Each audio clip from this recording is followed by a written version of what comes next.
इमरान खान के इक़्तिदार का खात्मा, मुल्क की तारीख में पहली बार किसी वज़ीर आज़म के खिलाफ तहरीक अदम-ए-एतमाद कामयाब। 174 अरकान की जानिब से हिमायत। वोटिंग का ऐलान होते ही तहरीक इंसाफ का वॉकआउट। सिर्फ अली मोहम्मद खान मौजूद रहे, किसी मुनहरिफ MNA ने राय शुमारी में हिस्सा नहीं लिया।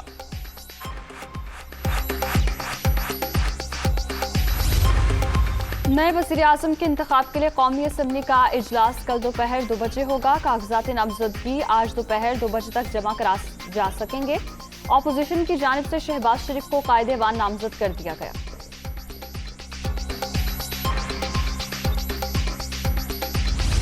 मैं आइन का पाबंद हूं।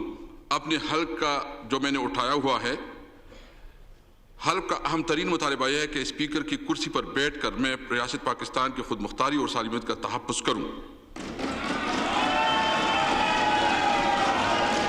मैंने फैसला किया है कि मैं स्पीकर के ओहदे पे मजीद नहीं रह सकता और मैं अपने ओहदे से इस्तीफा देता हूं।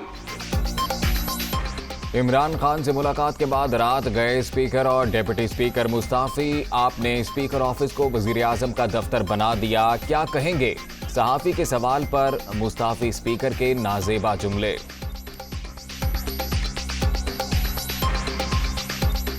आपने स्पीकर के ऑफिस को वजीर आजम का ऑफिस बना दिया, कुछ कहेंगे इस पे? आपने स्पीकर के ऑफिस को वजीर आजम का ऑफिस बना दिया, कुछ कहेंगे इस पे? आपने स्पीकर के ऑफिस को वजीर आजम का ऑफिस बना दिया, कुछ कहेंगे इस पे? आपने स्पीकर के ऑफिस को वजीर आजम का ऑफिस बना दिया, कुछ कहेंगे इस पे? रिवायत बरकरार, एक और वजीर आजम आईनी मुद्दत पूरी किए बगैर रुखसत। इमरान खान 3 वर्ष 7 माह और 22 दिन ओहदे पर रहे। तहरीक अदम-ए-एतमाद के जरिए हटाए गए पहले हुक्मरान का लेबल भी लग गया।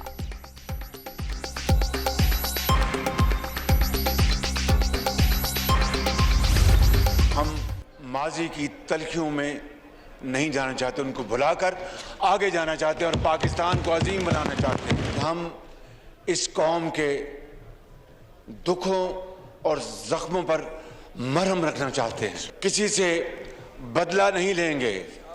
हम किसी के साथ नाइंसाफी और ज्यादती नहीं करेंगे। हम बेकसूर लोगों को जेलों में नहीं भिजवाएंगे, लेकिन कानून अपना रास्ता लेगा, इंसाफ अपना रास्ता लेगा।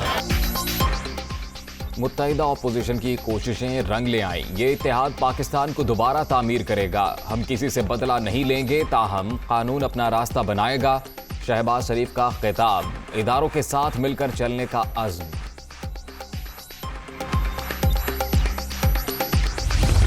और जो गैर जमहूरी बोझ ये मुल्क 3 साल से उठा रहा था, आज 10 अप्रैल 2022, वेलकम बैक टू पुराना पाकिस्तान। वेलकम टू पुराना पाकिस्तान। बिलावल भुट्टो की कौम को मुबारकबाद। जमहूरियत ही बेहतरीन इंतकाम है। जुल्म फिर जुल्म है, बढ़ता है तो मिट जाता है। हम सिलेक्टेड का बोझ उठा रहे थे, अदम एतमाद कामयाब बनाकर नई तारीख रकम कर दी। PP chairman.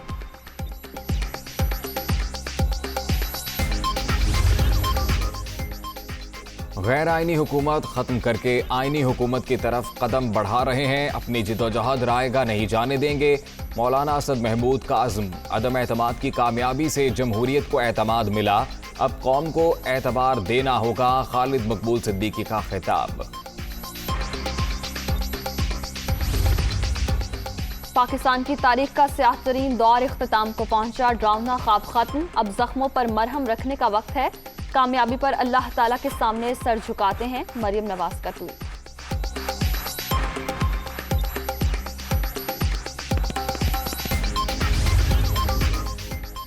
मुल्क में जमहूरी निज़ाम बरकरार रखने के लिए इदारों का एहतराम सब पर लाजिम। तमाम फैसले मुल्की मुफाद में ही करना होंगे। सियासतदान जातियात की लड़ाई के बजाय दरपेश चैलेंजेस से निमटने के लिए काम करें। चौधरी शुजात का पैगाम।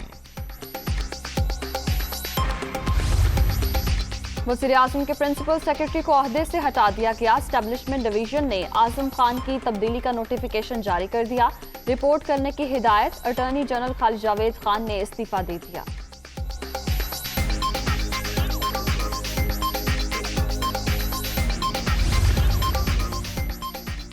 गवर्नर खैबर पख्तूनख्वा का मुस्ताफी होने का फैसला, शहबाज शरीफ को प्रोटोकॉल नहीं दे सकता, शाह फरमान का बयान।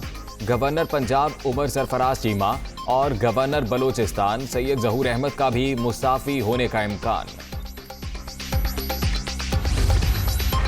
धमकिया में इस खत की तहकीकात और इमरान खान का नाम ईसीएल में डाला जाए। इस्लामाबाद हाई कोर्ट कल दरखास्त की समाअत करेगी।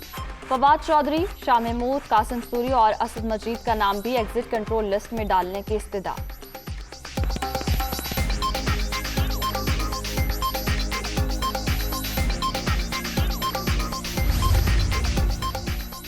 सियासी सूरत हाल के पेश नज़र मुल्क भर के एयरपोर्ट्स पर हाई अलर्ट। कोई भी सरकारी अफसर हुकूमती NOC के बगैर बाहर नहीं जा सकता। खिलाफ वर्जी करने वालों को ऑफलोड करने का हुक्म।